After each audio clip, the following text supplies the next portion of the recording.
Esta tarde, el viajero se presenta desde algún punto del planeta y trae para ti una nueva experiencia.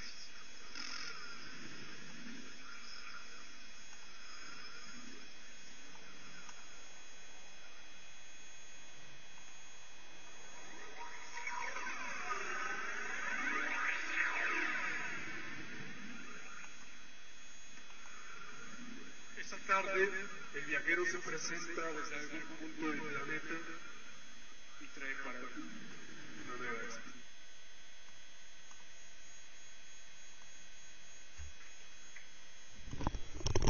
Muy buenas tardes, querido público de Radio AMLO TV. Esta tarde de 3 de mayo vamos a estar transmitiendo para todos ustedes este encuentro que realiza el candidato del Movimiento Progresista, el licenciado Andrés Manuel López Obrador, con los estudiantes del Tecnológico de Monterrey. Ustedes ya alcanzarán a ver ahí en su pantalla la imagen. Acaba de ingresar al recinto el licenciado Andrés Manuel López Obrador. Los vamos a dejar con el sonido local.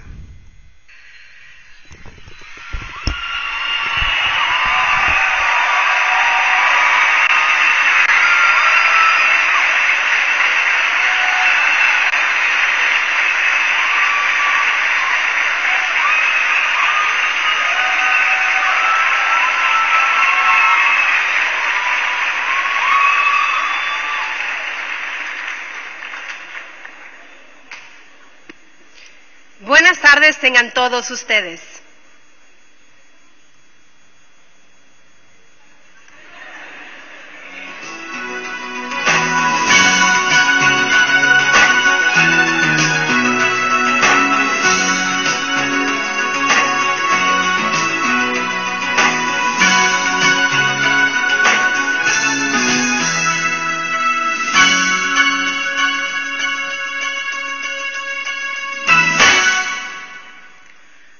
El Comité Ejecutivo de la Federación de Estudiantes del Tecnológico de Monterrey, Campus Monterrey, reciban la más cordial bienvenida a este cuarto foro de candidatos a la presidencia de la República.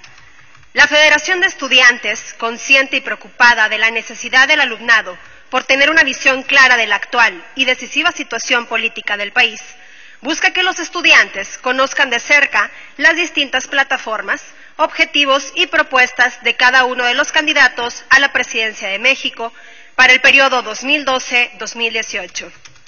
Ello con el fin de fortalecer el voto informado en los próximos comicios. Para dar inicio a nuestro primer día del cuarto foro de candidatos, presentaremos a las autoridades que nos acompañan esta tarde. Licenciado Andrés Manuel López Obrador, candidato a la presidencia de la República por la coalición Movimiento Progresista.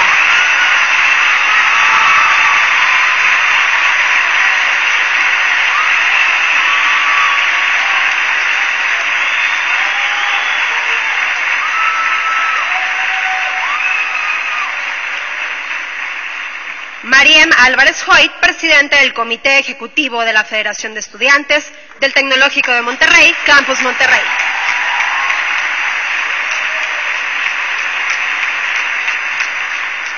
Emilio Ramírez Eguía, coordinador general del Foro de Candidatos.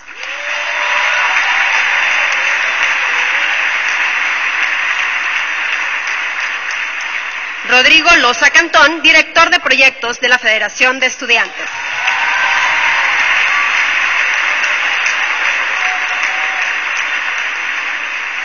Agradecemos también la presencia de nuestros rectores, profesor David Noel Ramírez Padilla, rector del Tecnológico de Monterrey.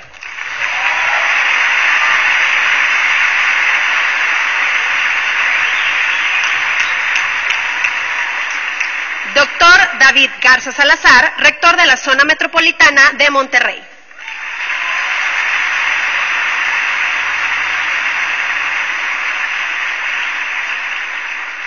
Además, damos la bienvenida a directivos, maestros y alumnos del campus y les informamos que este foro está siendo transmitido a los diferentes campus del Tecnológico de Monterrey, así como a los campus de la Universidad TecMilenio. También se podrá sintonizar por el canal 1 de Universidad Virtual y la plataforma tecnológica Livestream. no sin antes expresar nuestra gratitud a Coca-Cola, patrocinador oficial de este evento. En este momento invitamos a Emilio Ramírez, coordinador general del Foro de Candidatos, se sirva a dirigir unas palabras a los asistentes.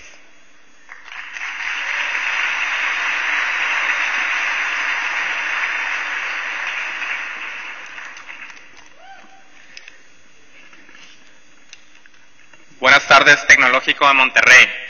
En este día damos por terminado el cuarto foro de candidatos a la presidencia de la República. No sin antes agradecer al licenciado Andrés Manuel López Obrador por hacer un esfuerzo y abrir un espacio en agenda para venir exclusivamente aquí a Monterrey a platicar con una comunidad tan ansiosa por transformar este país, al igual que usted. Un fuerte aplauso para el candidato una vez más, por favor.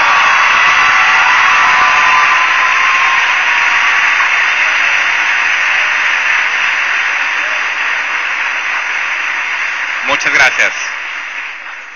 El día de ayer se agotaron 1000 pulseras para estar presentes en este foro el día de hoy en menos de 2 horas. Y fueron miles de personas más las que no alcanzaron a estar aquí presentes en ese momento. Muchos de nosotros venimos con la curiosidad de escuchar a uno de los presidenciables.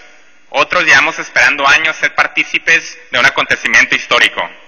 Para la mayoría, esta será la única vez que tendremos la oportunidad de interactuar con uno de los posibles líderes de esta nación. Pero eso no quiere decir que dejemos de tener la oportunidad de ejercer nuestra ciudadanía. Cada uno de nosotros contribuye a la generación del país que soñamos posible, pero decidimos dejar de perseguir. Usen el imposible, usen el por lo menos, que caracteriza la actitud pasiva que hemos llevado por tantos años como motor para solucionar los problemas que acontecen en nuestro México. Los invitamos a seguir luchando por ser mejores personas y a enfocarse en los pequeños detalles que hacen de este país el mejor lugar para vivir. México es nuestro. Decidamos hoy demostrarle al mundo que nos pertenece. Señor López Obrador, le damos la bienvenida al Tecnológico de Monterrey. Sean todos bienvenidos al cuarto foro de candidatos a la presidencia de la República. Muchas gracias.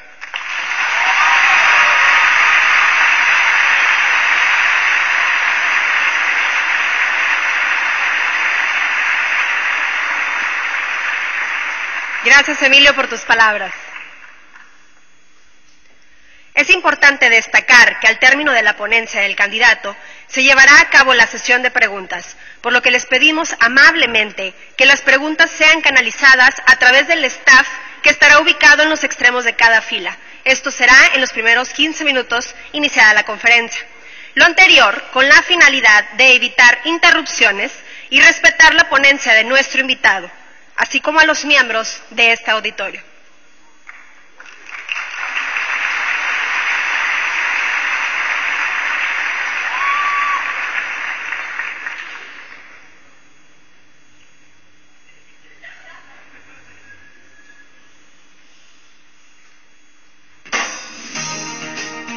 Andrés Manuel López Obrador nació en Tabasco en 1953. Es licenciado en Ciencias Políticas y Administración Pública por la UNAM e inició su carrera política en 1976. En 1977 se convirtió en director del Instituto Indigenista de Tabasco y en 1984 ocupó el cargo de Dirección de Promoción Social del Instituto Nacional del Consumidor. En 1989 surge el Partido de la Revolución Democrática y Andrés Manuel es nombrado presidente de este instituto en Tabasco, donde se desempeñó activamente desde un inicio. En 1994 se lanzó como candidato para gobernador de Tabasco. López Obrador fungió como presidente nacional del PRD entre 1996 y 1999. En el año 2000 se convirtió en jefe de gobierno del Distrito Federal. En el 2004 fue reconocido como el segundo mejor alcalde del mundo de acuerdo a City Mayor. Y en el 2005 inició su campaña para la presidencia de México, abrazando como lema, por el bien de todos, primero los pobres. Ante su derrota en el 2006, frente al candidato del PAN, Felipe Calderón, Andrés Manuel emprendió una campaña de oposición para exigir el recuento de los votos, argumentando la existencia de un fraude electoral. En el 2011, constituyó el Movimiento Regeneración Nacional, Morena, e inició su campaña presidencial.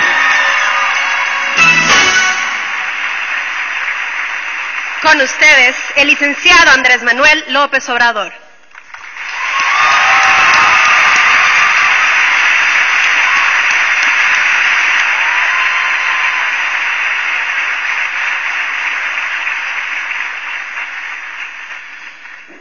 amigas, amigos, jóvenes, estudiantes del Tecnológico de Monterrey, autoridades, señor rector del Tecnológico, organizadores de este acto, me da mucho gusto estar con ustedes, el poder informarles sobre nuestros sentimientos, nuestra propuesta para lograr el renacimiento de nuestro país.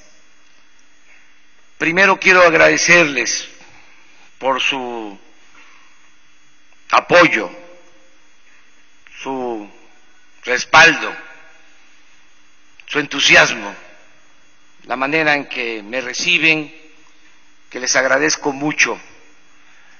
Es para mí un honor estar aquí con ustedes, por lo que ustedes representan, por ser jóvenes que están estudiando y que al mismo tiempo están preocupados y ocupados de la situación que se está viviendo en el país. Por eso estoy con ustedes con gusto, con agrado. Voy a exponerles sobre el porqué de nuestro movimiento, el porqué de nuestra lucha. Nosotros pensamos que es indispensable, urgente, necesario, el que logremos entre todos los mexicanos la renovación de la vida pública en nuestro país. Sentimos que hace falta una transformación, que es necesario un cambio verdadero, porque el actual régimen ya se agotó, es un régimen caduco, de corrupción, de injusticias, de privilegios, que está destruyendo al país, que ha causado esta grave crisis económica de bienestar social, esta grave crisis de inseguridad y de violencia.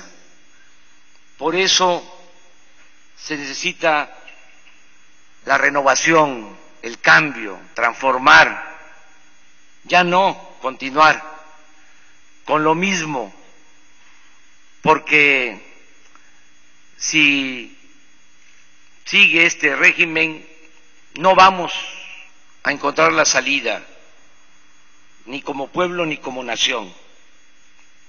Por eso es nuestro movimiento, por eso es nuestra lucha. Cuando hablo de una transformación, estoy pensando en que deben cambiar todos los órdenes de la vida pública, que tenemos que procurar un cambio en lo económico, en lo político, en lo social, que también el cambio significa fortalecer valores culturales, morales, espirituales. Eso es una transformación, porque estamos ante un proceso de degradación progresivo, ante una decadencia. No solo está mal la política económica, no está bien nuestra convivencia social, hay crisis también en lo político y también hay pérdida de valores. Por eso tiene que ser una transformación. ¿Qué es lo que proponemos en lo económico? ¿O por qué debe de haber un cambio de política económica? Porque sencillamente en los últimos 30 años desde que están aplicando la llamada política neoliberal, desde 1983 a la fecha, no ha habido crecimiento económico, o para no decirlo tan drástico, ha crecido muy poco la economía. La tasa de crecimiento anual en 29 años ha sido del 2.3%. Y si descontamos el aumento en la población, lo que se llama el crecimiento per cápita, prácticamente es cero. Es decir, no ha habido crecimiento de la economía. Esto no ha sucedido en otras partes del mundo. México es de los países con menos crecimiento económico en las últimas 3 décadas. Es más, hemos ocupado los últimos lugares en crecimiento económico entre todos los países del continente americano. Y hemos estado a veces abajo de Haití en crecimiento económico, aunque parezca increíble. Ustedes saben que si no hay crecimiento de la economía, no se generan empleos. Y si no se generan empleos, si no hay trabajo, no puede haber bienestar. Y si no hay bienestar, no puede haber tranquilidad y paz social. Por eso tenemos que cambiar la política económica. Tenemos que tener como prioridad el crecimiento y la generación de empleos. Necesitamos crecer a una tasa promedio anual del 6%. ¿Por qué estamos pensando en esta tasa de crecimiento económico? Porque sólo así podríamos generar los empleos que se necesitan cada año. ¿Cuántos empleos se requieren cada año por la entrada de jóvenes al mercado laboral? Ustedes y muchos jóvenes que demandan, que necesitan trabajo. Una vez que terminan la escuela, tienen que tener ocupación. Para eso sus padres hacen un esfuerzo, un sacrificio, para ayudarles en sus estudios, con el propósito de que tengan empleo, tengan trabajo, ya sea en empresas familiares o en empresas privadas o en el sector público. Bueno, se requieren 1.200.000 nuevos empleos cada año por los jóvenes que van ingresando al mercado de trabajo. Pero solo se generan, porque no hay crecimiento, desde hace 15 años un promedio de 500.000 empleos por año. Esa es la realidad. Y repito, se necesitan 1.200.000. Esto significa que 700.000 mexicanos cada año solo tienen 3 opciones, 3 alternativas, 3 caminos: irse a buscar trabajo del otro lado de la frontera, como lo han hecho muchos mexicanos. Por eso México ya se convirtió en el país del mundo que más mano de obra exporta al extranjero. El segundo camino que toman muchos es el de buscarse la vida en la llamada economía informal, el comercio informal, trabajar en lo que sea para mantener, para sostener a sus familias. Y el tercer camino, que es lo más lamentable, es el que toman algunos y se enrolan en las filas de la delincuencia. Toman el camino de las conductas antisociales. En mucho por eso es que hay inseguridad y violencia. La violencia en México se originó por la falta de desarrollo y por la corrupción imperante.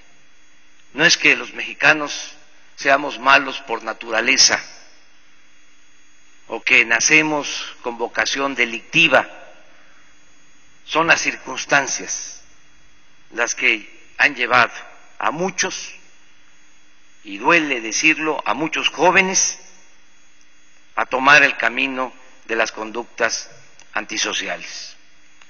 Por eso tenemos que procurar el crecimiento económico al 6%, generar 1.200.000 empleos y poder así normalizar la situación económica de México. Mientras eso no se alcance, va a ser difícil serenar al país, que haya tranquilidad, que haya paz social. ¿Cómo pensamos lograr este crecimiento? Esto es también interesante, porque no queremos hacerlo, además, porque no funciona como lo han venido haciendo desde hace 30 años. ¿Qué es lo que puede llevar a que haya crecimiento económico? O mejor dicho, ¿cómo se puede tener dinero? ¿Cómo se pueden tener recursos para impulsar el crecimiento de la economía y crear empleos? ¿Cómo se puede financiar el desarrollo? ¿Cómo se pueden impulsar las actividades productivas para que haya empleos?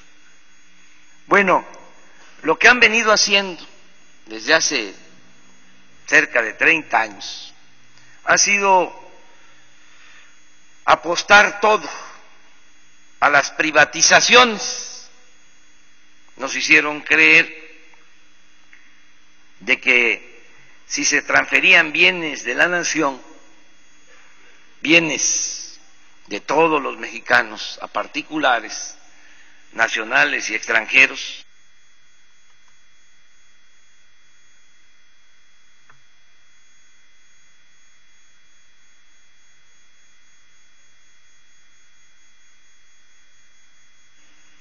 ahora, y eso hace una diferencia con los otros candidatos, tienen el apetito por el petróleo, que es de lo poco que queda bajo el dominio de la nación. También con el mismo cuento de que si se privatiza el petróleo va a haber crecimiento, cuando ya han entregado todo y no ha habido crecimiento, ni ha habido empleos, ni ha habido bienestar, y lo peor es que nos metieron en esta grave crisis de inseguridad y de violencia.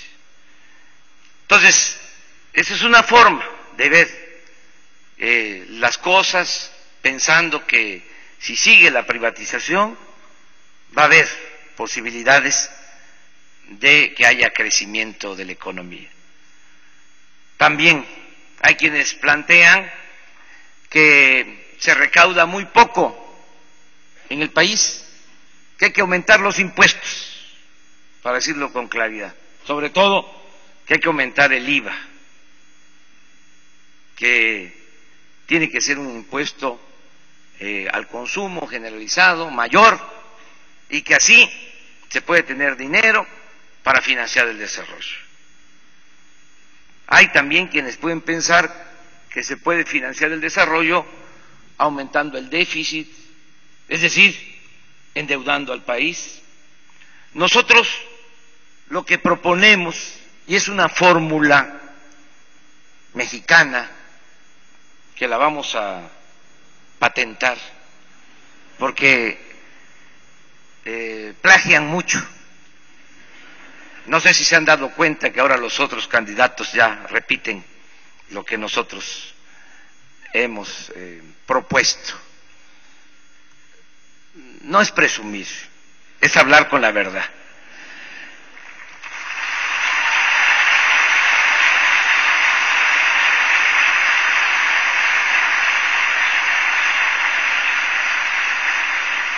¿Cuál es la fórmula que nosotros proponemos?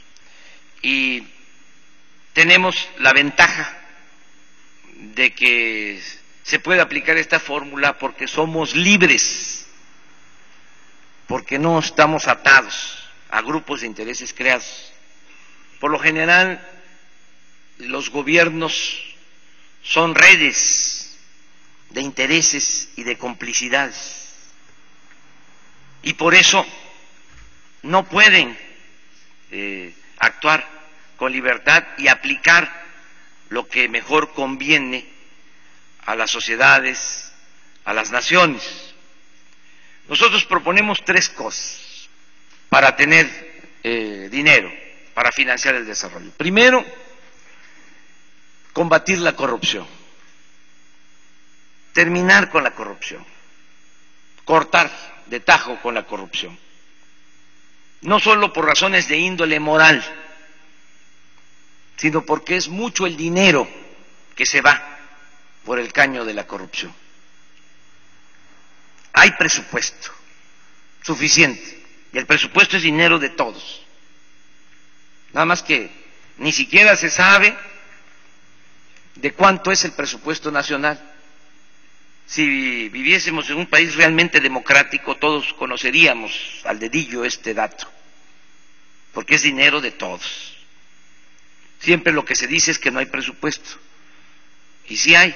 Este año el presupuesto nacional es de 3.700.000.000.000 de pesos. Mucho dinero. Pero ese dinero no se administra bien, no se maneja con honradez, no se orienta con eficiencia. Uno de los problemas que más ha dañado a México y a Nuevo León, como a todos los estados, ha sido la deshonestidad de los gobernantes. Eso es lo que ha dado al traste con todo. Esa es la causa principal de la desigualdad social, de la desigualdad económica. Entonces, la propuesta nuestra es acabar con la corrupción. Y esto nos va a permitir ahorrar y liberar fondos al desarrollo. Calculamos que podemos ahorrar hasta 300,000 millones de pesos en el primer año, por no permitir la corrupción, porque impera la corrupción, prevalece en todos los grandes contratos del gobierno, en todas las grandes compras del gobierno, hay corrupción. Y esto va a depender mucho de la voluntad del presidente, porque nos han hecho creer también de que la corrupción es la mordida. Desde luego que la mordida es corrupción, pero la corrupción más extravagante es la que se aprueba, se le da el visto bueno desde mero arriba. No hay una obra importante en Nuevo León que no autorice, porque no le dé el visto bueno el gobernador. No es cierto que un contrato para hacer una obra pública tenga que ver nada más con el secretario de Obras Públicas. Siempre son los gobernadores. Y lo mismo pasa a nivel federal, nacional. Si se va a dar un contrato a Repsol para comprarle gas que traen del Perú que compran en el Perú a bajo precio y nos los venden a precios muy elevados, un contrato por 20,000 millones de dólares, pues tiene que tener el visto bueno del que está en Los Pinos. Entonces, si eso se termina, pues entonces se va a actuar con el ejemplo y va a permear ese ejemplo y vamos a poder limpiar al gobierno de arriba hacia abajo, como se limpian las escaleras, de corrupción. Esto es muy importante porque también tiene que ver con valores.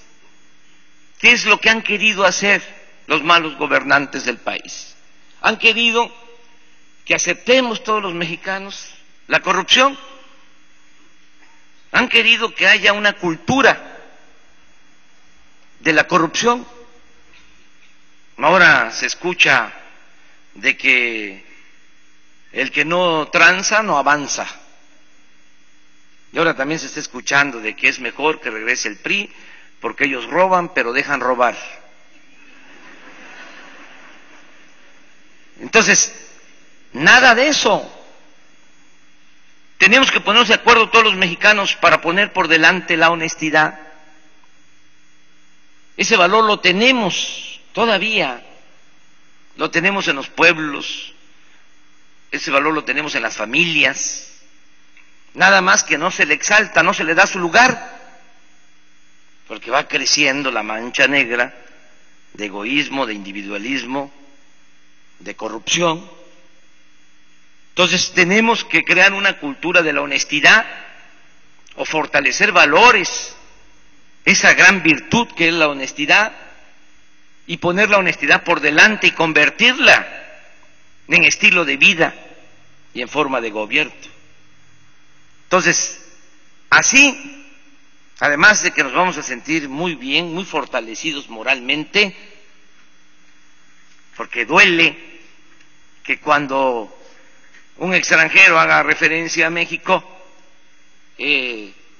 esté pensando ahora en la violencia, pero casi siempre en que es un país con mucha corrupción. Entonces tenemos que moralizar a nuestro país.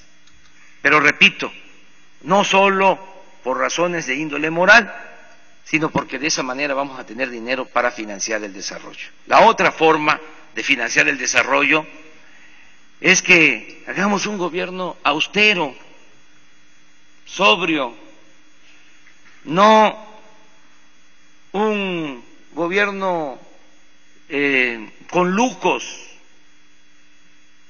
con privilegios. Tenemos un gobierno faraónico, le cuesta mucho a la sociedad mantener al gobierno. No quiero decir aquí o agregar lo que digo en las plazas, pero ¿por qué no? Tenemos un gobierno mantenido y bueno para nada.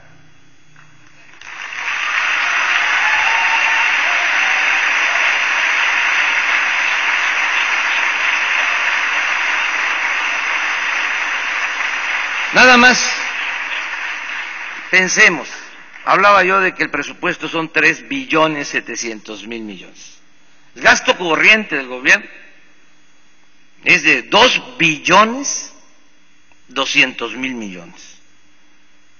El 65% del presupuesto es gasto corriente. Muchos de ustedes están estudiando para administradores de empresa, pues imagínense cuando les toque administrar una pequeña empresa, mediana empresa, una empresa familiar, o trabajen en una empresa y tengan gastos de operación, un gasto corriente del 65%, pues no va a tener mucho futuro esa empresa, va a quebrar. ¿Qué es lo que ha venido sucediendo? ¿Por qué sucede esto? Bueno, porque hay una élite, un grupo de altos funcionarios públicos que se dan la gran vida, que ganan sueldos elevadísimos. Los altos funcionarios públicos de México, para que tengan una idea, ganan el doble de lo que ganan los altos funcionarios públicos en Brasil. Un ministro de la Suprema Corte en México gana 3 veces más que un ministro de la Corte en Brasil. Bueno, un ministro de la Corte en nuestro país gana más que el presidente Obama. Los diputados, los senadores, el doble de lo que ganan diputados y senadores en Brasil. Secretarios, el doble. Pero no solo es eso, es que están colmados de atenciones, de privilegios, tienen atención médica privada, se curan hasta en el extranjero, se hacen hasta cirugía plástica a costillas del erario. ¿Saben cuánto cuesta eso? Nada más la atención médica para los altos funcionarios públicos, 6,000 millones de pesos al año. Tienen cajas de ahorro especial. Les voy a explicar en qué consiste. Si un funcionario gana 200,000 pesos mensuales, deja de ahorro el 10%, 20,000 pesos. Y con el presupuesto que es de todos, se le aportan otros 20,000. De modo que ya ahorró en ese mes 40,000. Y así mes con mes, cuando se va a otro trabajo o cuando se sale del gobierno, se lleva todo ese ahorro. ¿Cuánto cuesta mantener esa caja de ahorro al año? 5,000 millones de pesos. Viajes al extranjero, aviones privados, helicópteros privados para el transporte de funcionarios. Bueno, todo eso lo vamos a eliminar. Todo eso.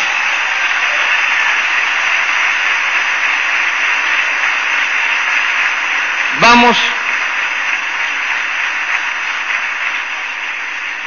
a reducir a la mitad los sueldos de los altos funcionarios públicos. Empezando con mi sueldo, yo voy a ganar la mitad de lo que gana el actual presidente de la República.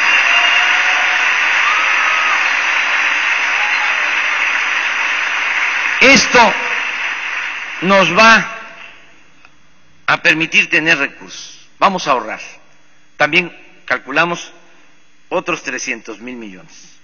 Si el gasto corriente es de 2,200,000,000, con quitarle 10-15% al gasto corriente, con eso vamos a poder liberar 300,000 millones de pesos. Entonces ya llevamos 600,000 y pensamos que vamos a obtener 200,000 millones porque vamos a convencer y a persuadir a los de mero arriba, a los que tienen más ingresos, que actualmente no pagan impuestos o cuando los pagan se les devuelven, de que cumplan y de que contribuyan. Se van a terminar los privilegios fiscales.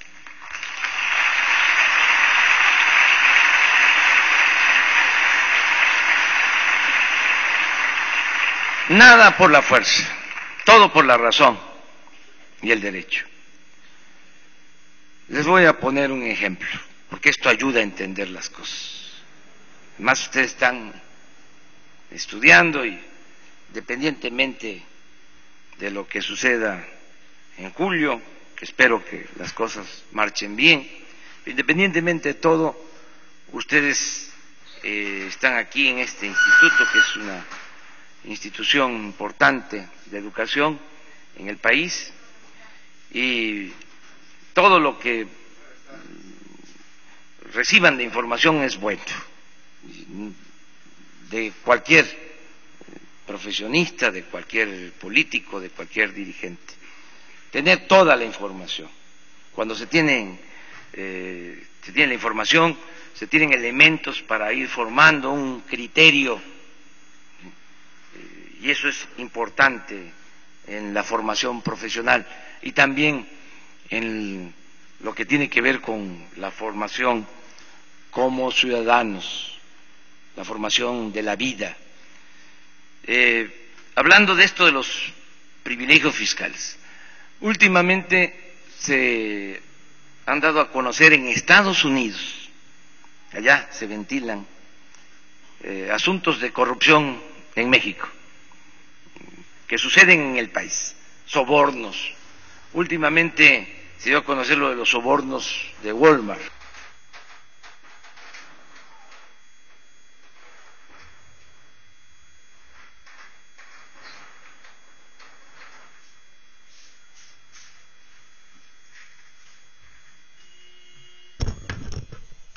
Tenemos un pequeño problema con la señal desde el Tecnológico de Monterrey. Este encuentro que se está realizando entre el licenciado Andrés Manuel López Obrador, candidato del Movimiento Progresista, y los estudiantes del Tecnológico de Monterrey.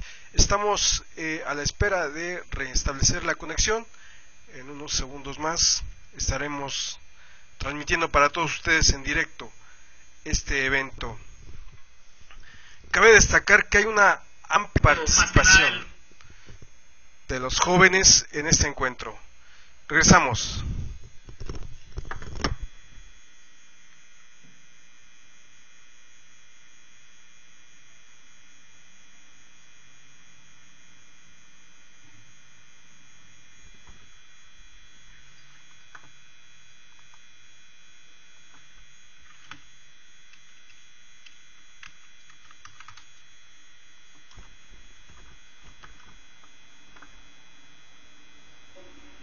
Alrededor de 385,000 millones de pesos. Es la segunda empresa con más ingresos en el país. La primera es una empresa del hombre más rico del mundo. Hasta ahí le dejo. El caso de Walmart, con esos ingresos, 385,000 millones, registra una cantidad o manifiesta una cantidad de utilidades y a partir de ahí tiene que pagar impuestos. Pero hay una serie de mecanismos que terminan siendo privilegios para las grandes corporaciones. Uno de ellos es el que consiste en diferir el pago de los impuestos, en echarlos para adelante, en recibir como créditos fiscales. Bueno, en el 2011 Walmart paga cerca de 7,200 millones de pesos de impuestos, pero difiere 7,140 millones de pesos. Entonces, ¿cuánto termina pagando en el 2011? Con ingresos de 385,000 millones de pesos. Termina pagando 70 millones de pesos. Si ustedes hacen la cuenta de todos los ingresos, terminan pagando el 0,001. Entonces, esto no se puede seguir manteniendo sin actos autoritarios, convenciendo, persuadiendo. Hay que pedirles que contribuyan, que paguen los impuestos. Afortunadamente hay una corriente en el mundo de multimillonarios que están ahora planteando el que quieren contribuir más. El segundo hombre más rico de Estados Unidos, Buffett, está planteando eso, y su razonamiento es sencillo, pero muy claro. Dice, es que no es posible que mi secretaria pague más impuestos que yo. Caso de Walmart, por ejemplo, yo les aseguro que proporcionalmente paga más un trabajador asalariado, paga más un profesionista, paga más impuesto un pequeño, mediano comerciante, un pequeño, mediano empresario. Entonces, esto además es violatorio de la Constitución, que establece que los impuestos se deben de cobrar de manera progresiva, es decir, que tiene que pagar más el que tiene más. Entonces pensamos que sin aumentar los impuestos, es más, vamos a quitar el IETU.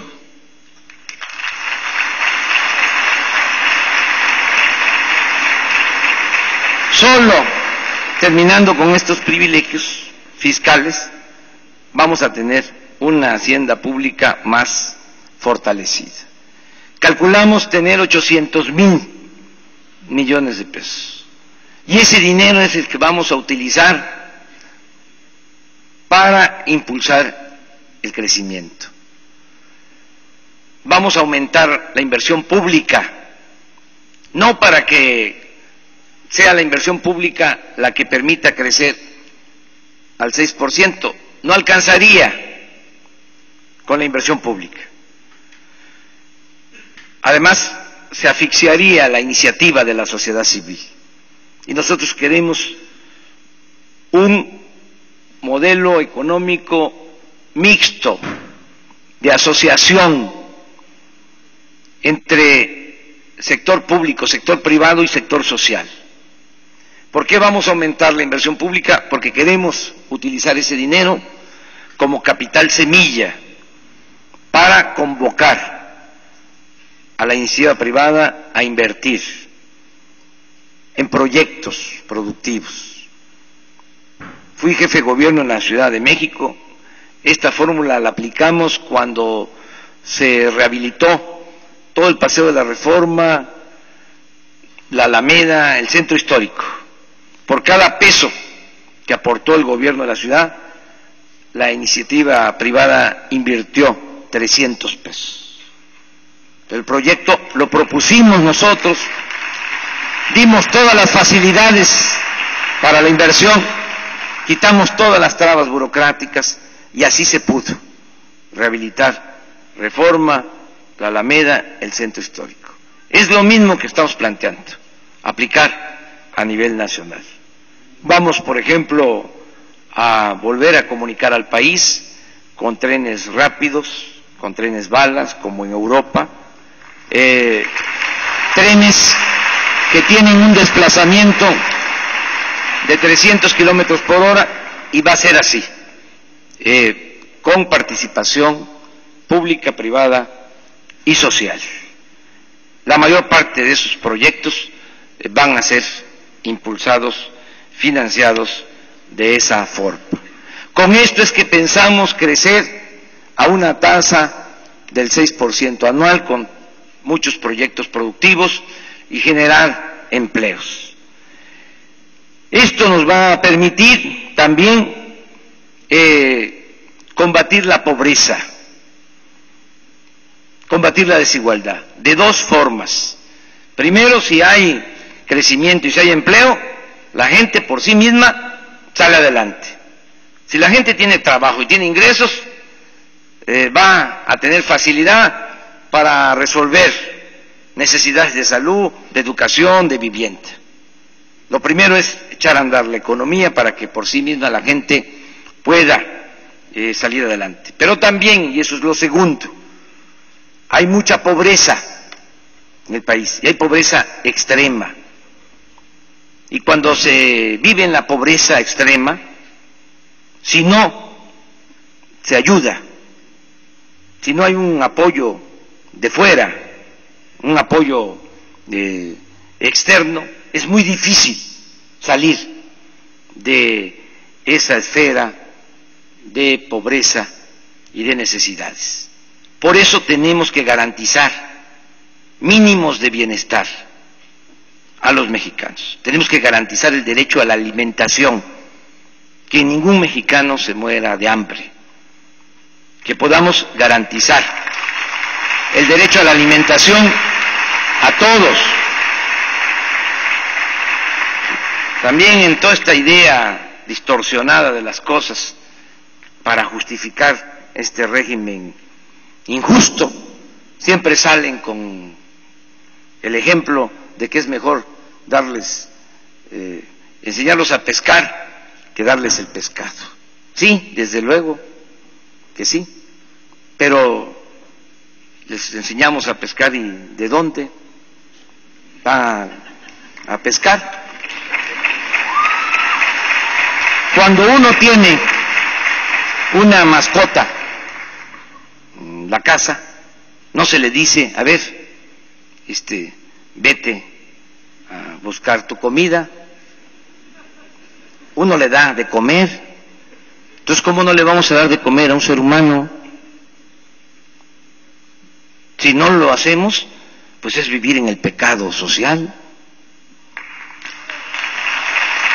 Entonces, en tanto no haya normalidad económica, no haya empleo y no haya bienestar, tenemos que apoyar a la gente que sufre.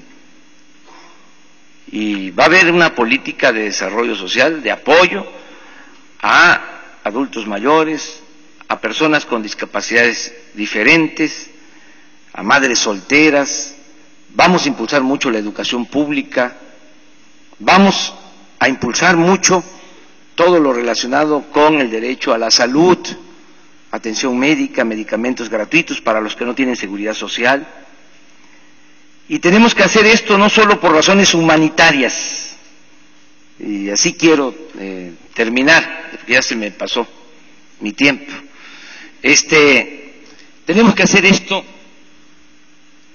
no solo para estar bien con nosotros mismos, para ser cada vez más humanos, sino también porque debemos de tener en cuenta que si no combatimos la pobreza y no combatimos la desigualdad, van a seguir habiendo manifestaciones por la frustración que produce la pobreza, que produce la desigualdad. Va a seguir habiendo frustración y van a seguir habiendo estallidos de odios, de resentimiento, y va a seguir habiendo inseguridad y va a seguir habiendo violencia. La paz y la tranquilidad son frutos de la justicia. Es absurdo el querer resolver el problema de la violencia con la violencia, enfrentando el mal con el mal. Es como querer apagar el fuego con el fuego. Una sociedad mejor se alcanza cuando hay crecimiento, cuando hay trabajo, cuando hay bienestar, cuando hay educación, y de manera especial cuando se atiende a los jóvenes, que se les ha dejado en el abandono, se les han cerrado las puertas a los jóvenes que no tienen posibilidad ni de trabajo ni de estudio. Una de las primeras cosas que vamos a hacer va a ser incorporar a los jóvenes al trabajo, al estudio. Ya estamos elaborando un planteamiento. Hubo un presidente en Estados Unidos, para mí el mejor presidente que ha habido en Estados Unidos, Franklin Delano Roosevelt. Le tocó enfrentar una crisis profunda, la Gran Depresión, y lo primero que hizo para devolverle la confianza al pueblo estadounidense fue poner a trabajar a todo el pueblo, dar facilidades para que la gente tuviese trabajo. Echó a andar un plan que permitió crear 4 millones de empleos en 6 semanas.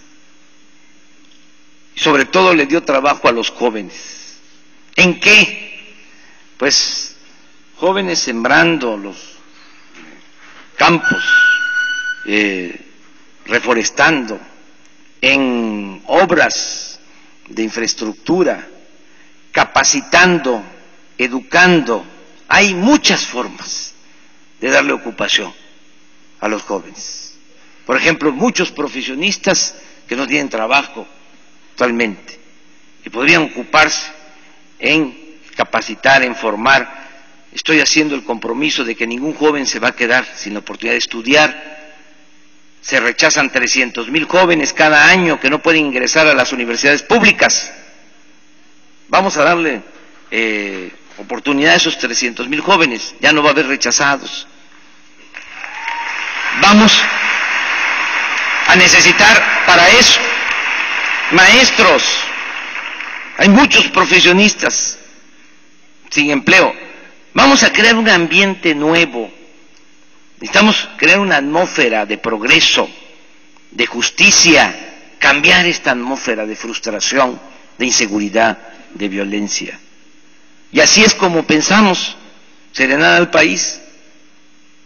Para mí, lo importante es que haya bienestar, porque sé que eso va a generar tranquilidad y paz social.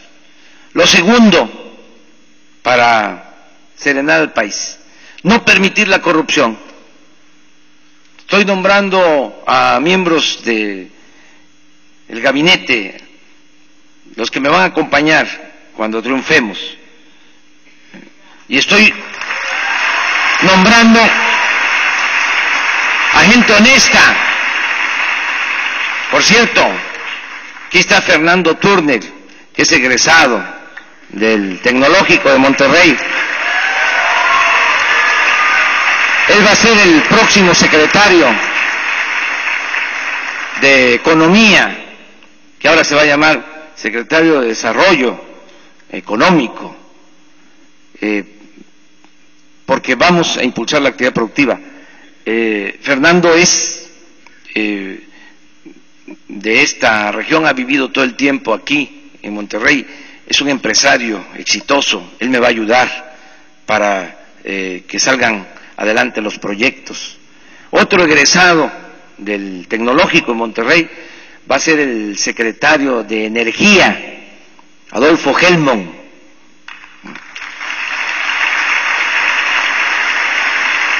Me acompaña, me ha ayudado muchísimo. Otro egresado del Tecnológico de Monterrey, Alfonso Romo, que está aquí.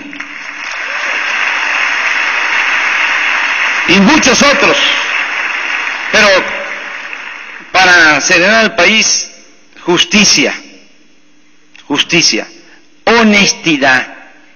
En caso de enfrentar la inseguridad y la violencia, el procurador va a ser Bernardo Batis, es una gente honrada, limpia. El secretario de Seguridad Pública va a ser Manuel Mondragón, que es actualmente el secretario de Seguridad Pública en el Distrito Federal. Ya esta fórmula la aprobamos en el Distrito Federal y ahora la Ciudad de México es de las ciudades más seguras del país. Y también voy a estar yo atento a esto que tanto preocupa a la gente, que tanto preocupa a los ciudadanos de Nuevo León, el problema de la inseguridad, el problema de la violencia. Todos los días, como lo hice cuando fui jefe de gobierno, incluidos sábados y domingos, voy a tener una reunión con el Gabinete de Seguridad desde las 6 de la mañana. Me voy a reunir con el secretario de Gobernación, con el secretario de la Defensa, el secretario de Marina, el procurador, el secretario de Seguridad Pública, consejero jurídico, que va a ser el que fue presidente de la Suprema Corte de Justicia, Genaro Góngora Pimentel. Todos los días vamos a atender este asunto, no lo vamos a delegar. Esto requiere atención directa, tener el parte de la policía de lo sucedido las últimas 24 horas en todo el país y tomar decisiones. Va a haber mando único. Vamos a llevar a cabo estas reuniones en distintas partes del país. La sede de la República va a estar cada 15 días en Nuevo León. Aquí voy a estar.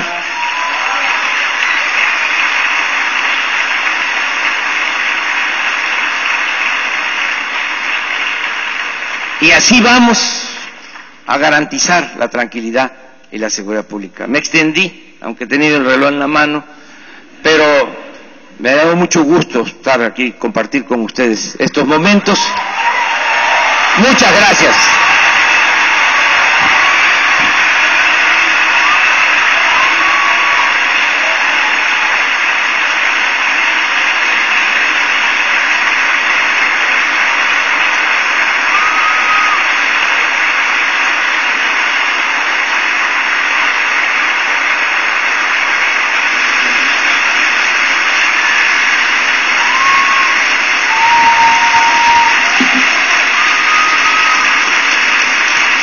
Muchas gracias, licenciado. Antes de dar inicio a la sesión de preguntas, es importante informarles que por motivos de esta conferencia, los exámenes finales del día de hoy, programados para las 2:30, se reprogramaron para las 3:30.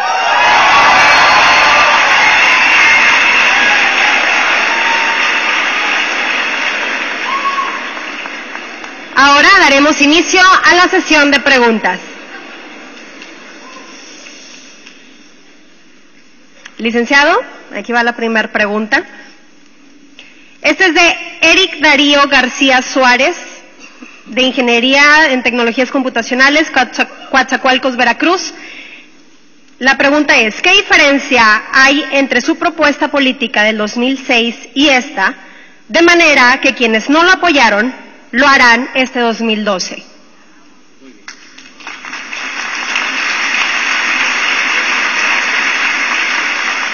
Bueno, yo creo que uno en la vida siempre está aprendiendo. Han pasado 6 años y ahora conozco mejor el país.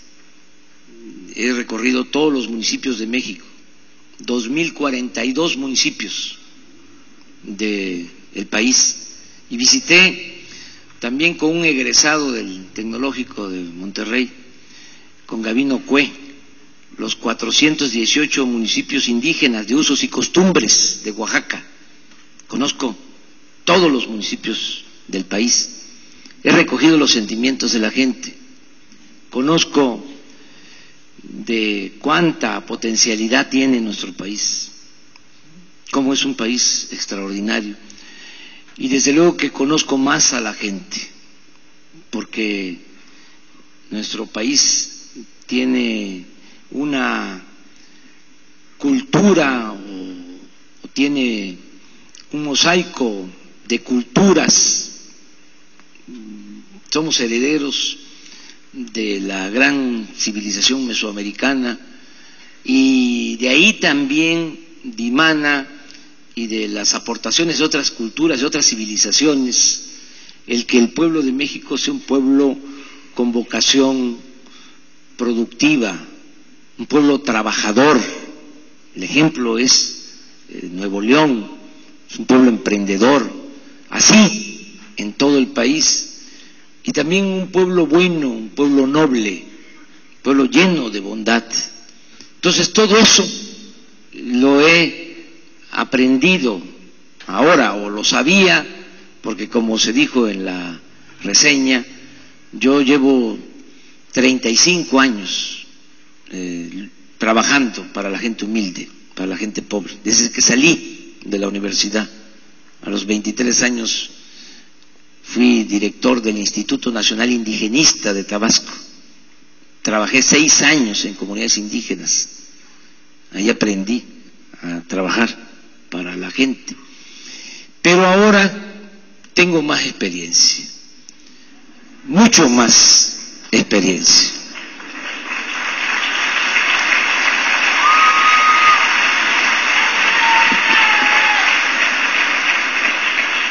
Siguiente pregunta de Ariadna Ramírez, Mercadotecnia de aquí de Monterrey. El tema es sobre la educación. ¿Estaría dispuesto a negociar con el Bester Gordillo? ¿O cómo la quitaría sin generar crisis política? Es buena pregunta, es buena pregunta. Mire, Yo no tengo enemigos, ni quiero tenerlos. Tengo adversarios.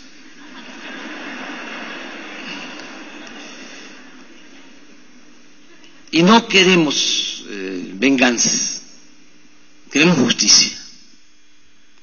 No odiamos, lo que buscamos es que salga adelante el país.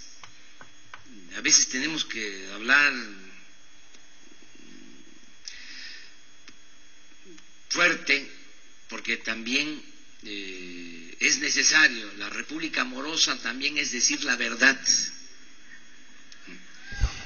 Pero no es un asunto personal. Necesitamos terminar con los cacicazgos sindicales, pero no hacerlo de manera arbitraria, sino dejando de proteger a dirigentes sindicales que no actúan de manera correcta. ¿Por qué existen estos dirigentes? Porque también somos muy dados a echarle la culpa siempre al de abajo, ¿no? Nos gusta echar la culpa a la maestra Elvester, pero ¿por qué tiene tanta influencia la maestra Elvester? Porque se le protege desde arriba, hablando en plata, aquí donde no nos escuchan mucho. ¿Por qué tiene influencia, tiene fuerza la maestra Elvester? Porque le ayudó a Felipe Calderón en el 2006, y eso sí ya no voy a decir en qué le ayudó, eso se lo dejo a ustedes, a su imaginación.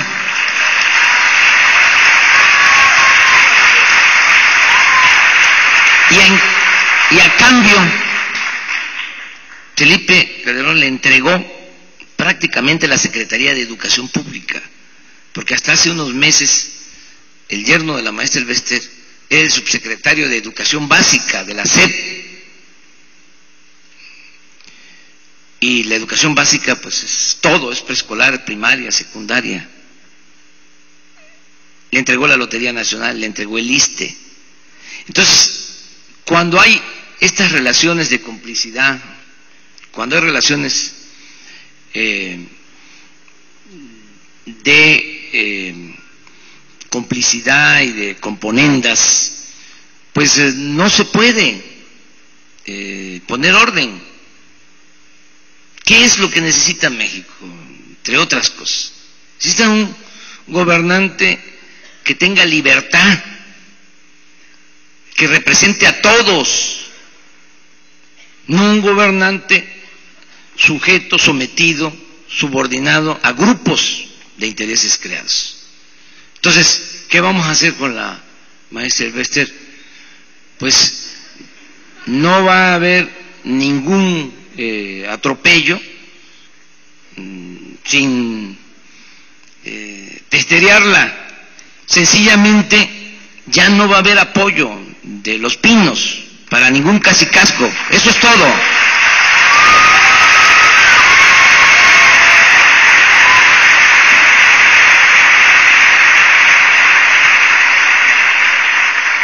Siguiente pregunta de estudiante de medicina, el tema es sobre la seguridad.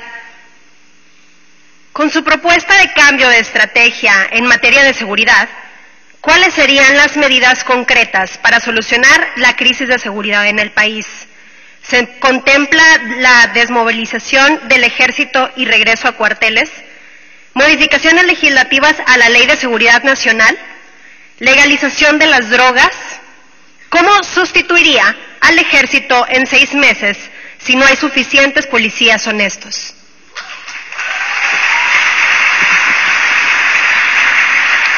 Una respuesta a eso es que vamos a tener una buena policía nacional, federal, y se va a formar esa nueva policía. Va a haber una evaluación de los policías actuales que trabajan en la Policía Federal Preventiva. Vamos a hacer ahí una selección para no hablar en negativo, no decir una depuración.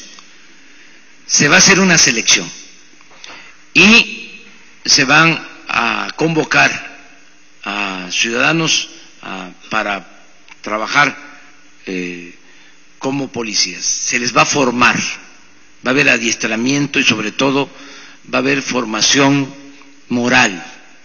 Lo que queremos es que sea una policía profesional, una policía bien formada éticamente, que esté del lado de los ciudadanos, que defienda a los ciudadanos.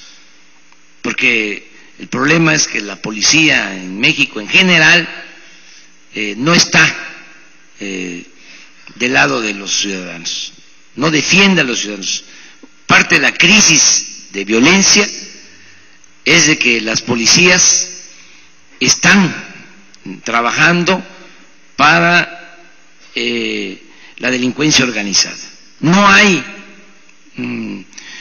una frontera, una línea divisoria entre autoridad y delincuencia. Entonces, tenemos que pintar esa raya y que los policías representen a la sociedad, defiendan a los ciudadanos. Teniendo esa policía, vamos a ir sacando al ejército de las calles, gradualmente. Ahora no se puede hacer en tanto no se tenga esa policía, porque se dejaría en estado de indefensión a los ciudadanos, y de por sí nadie se siente seguro.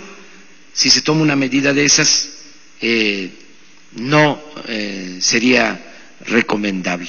Pero en la medida que ya tengamos la nueva Policía Federal formada, va a ir entrando y el ejército va a ir saliendo, porque el ejército no está hecho para labores de seguridad pública, es otra su tarea. Y lo que se está haciendo ahora por las circunstancias es socavarlo, se le está forzando a hacer labores que no debería de llevar a cabo. Incluso ni siquiera constitucionalmente tiene esa función. Entonces, vamos a cuidar esa institución, que no se socave, porque es una institución fundamental para el país. Tenemos que cuidar que el ejército se mantenga como una institución para garantizar la soberanía nacional y para otras tareas, para otros fines, no lo que tiene que ver con la seguridad pública. Esto es una situación especial, ya conocen ustedes la historia, se tomó una decisión precipitada, se le pegó un garrotazo al avispero, a lo tonto, y se generó, se precipitó esta crisis de inseguridad y de violencia, y tuvieron que sacar al ejército a la calle. Pero esto no es normal. Vamos a tener una muy buena policía. Yo les digo, en el Distrito Federal hay más de 80,000 policías de 4 corporaciones. Hay policía bancaria, hay policía auxiliar, hay policía preventiva, hay policía ministerial. Dependen del jefe de gobierno. En la Ciudad de México no patrulla el ejército. Es esa policía la que se hace cargo de la seguridad. Y se ha logrado que esa policía no se corrompa. Los mandos, porque volvemos a lo mismo, todo depende de los de arriba. Si el procurador, si el secretario de Seguridad Pública, si el jefe de una corporación policíaca son corruptos, no hay ninguna posibilidad de arreglar las cosas. En el caso del Distrito Federal se ha cuidado que los encargados de las corporaciones policíacas sean gente honesta, se ha bajado la corrupción, no hay la infiltración que existe de la delincuencia en otras policías del país, y esto ha permitido mantener la tranquilidad y la seguridad pública. Eso es lo que vamos a llevar a cabo. Acerca de la legalización de las drogas, Por lo mismo, yo no voy a hacer un gobierno de ocurrencias. Todo lo vamos a analizar bien para no precipitarnos, para no agravar las cosas. Lo que sí les puedo decir es que como voy a gobernar con absoluta libertad, nada más voy a rendir cuentas a los ciudadanos, a los mexicanos, y voy a hacer lo que convenga a los mexicanos y lo que le convenga a la nación. Si vemos que una medida es lo que nos va a permitir tranquilizar el que haya paz, que ya no haya derramamiento de sangre, que ya no haya tanto sufrimiento, tanto dolor, y que esa medida es la que conviene, esa medida es la que se va a aplicar, aunque no le guste a propios o extraños.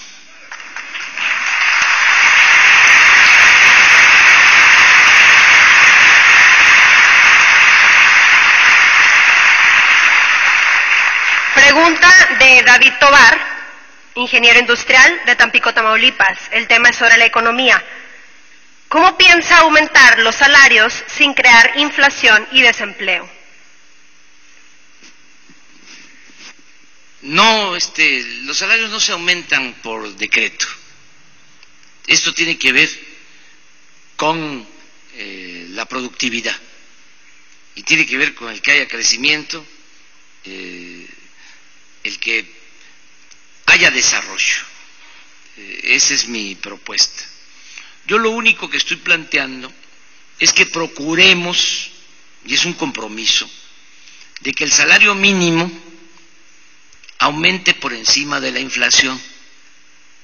Esto es un asunto de justicia, porque en los últimos 29 años el salario mínimo ha aumentado por abajo de la inflación. Lo que queremos es cuando menos poner en correspondencia el aumento del salario con inflación. Ese es mi planteamiento.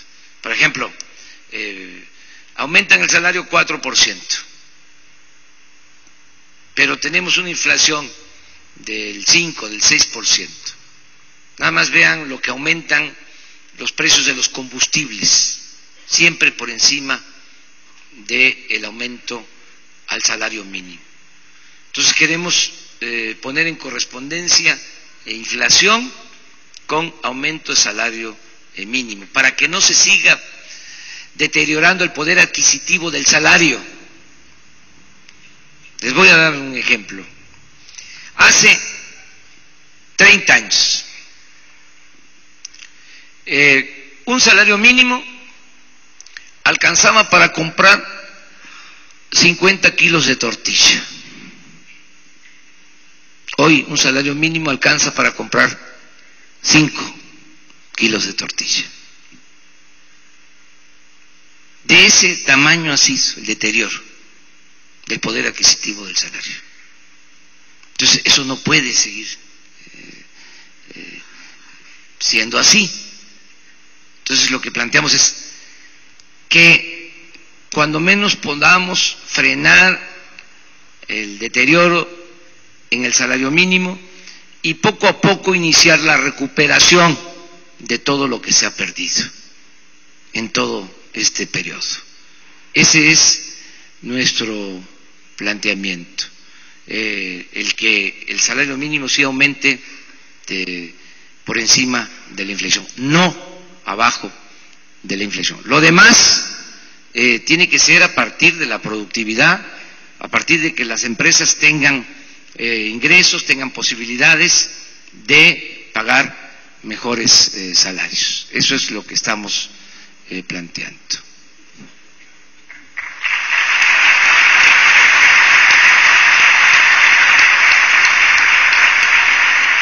Pregunta de Daniel Jiménez, de Economía de Durango. La pregunta es sobre economía. ¿Nacionalizaría algún sector privado de la economía como lo ha hecho Evo Morales y Cristina Fernández? No, ya lo he dicho. No vamos a privatizar.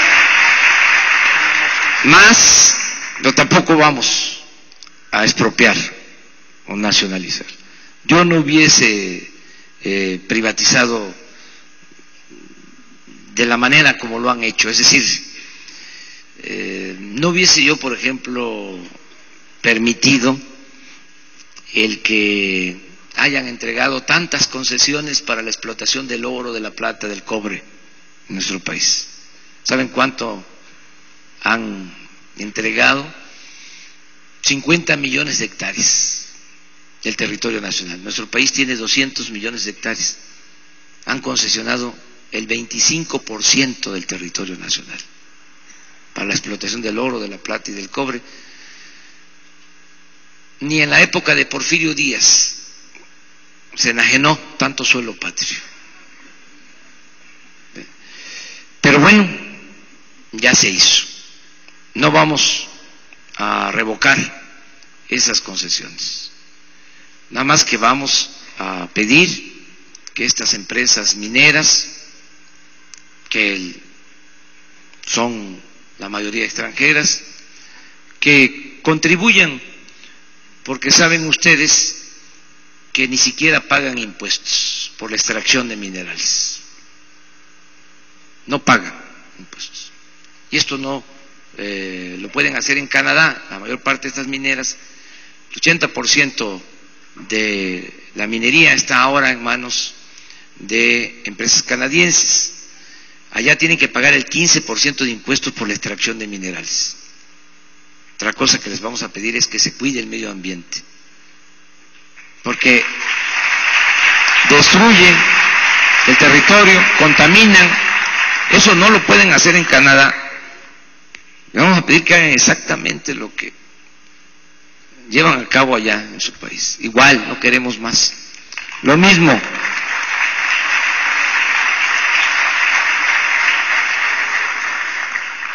Eso es lo que queremos convenir con estas empresas, pero no vamos a nacionalizar, no vamos a expropiar. Les digo, no hace falta expropiar, no hace falta nacionalizar, no hace falta quitarle a los ricos para darle a los pobres. Todo depende de que el presupuesto, que es dinero de todos los ciudadanos, se maneje con honradez y se distribuya con justicia. Ese es mi planteamiento.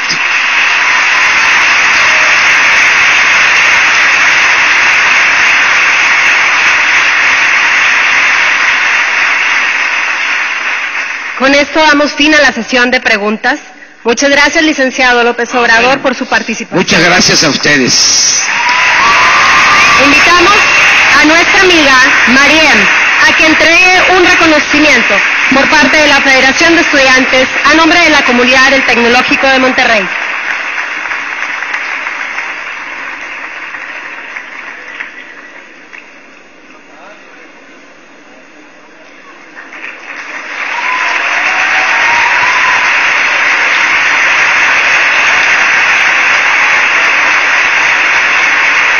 Asimismo, licenciado, le daremos las preguntas que nuestro auditorio hizo durante la ceremonia.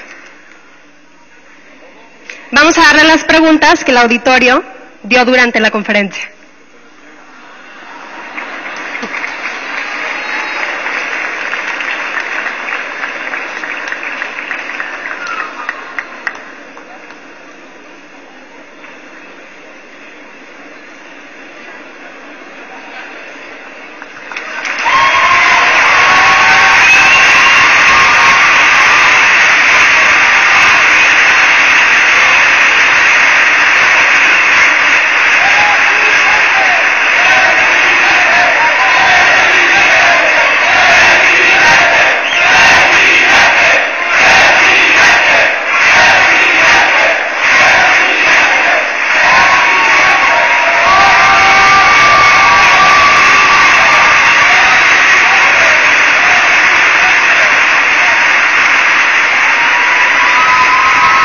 Agradecemos a todos su asistencia a este cuarto foro de candidatos. Que pasen muy buena tarde. Muchas gracias.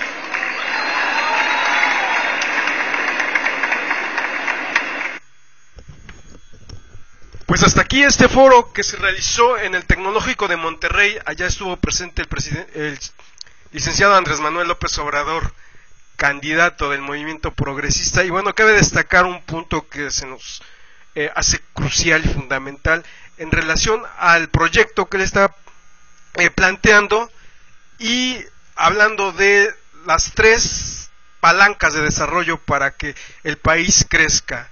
Uno es la industria, el segundo es el campo y el tercero es los servicios.